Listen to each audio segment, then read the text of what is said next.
ते दीपज्योतिर्नमोऽस्तुते दीपज्योतिर्परब्रह्म दीपज्योतिर्जनार्दनः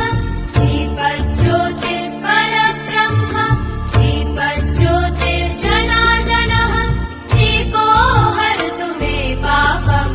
सन्ध्यादीपनमोऽस्तुते ओ दीपब्रह्मरूपस्त्वं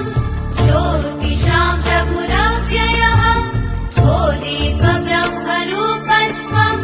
ज्योतिषां प्रभुरव्ययः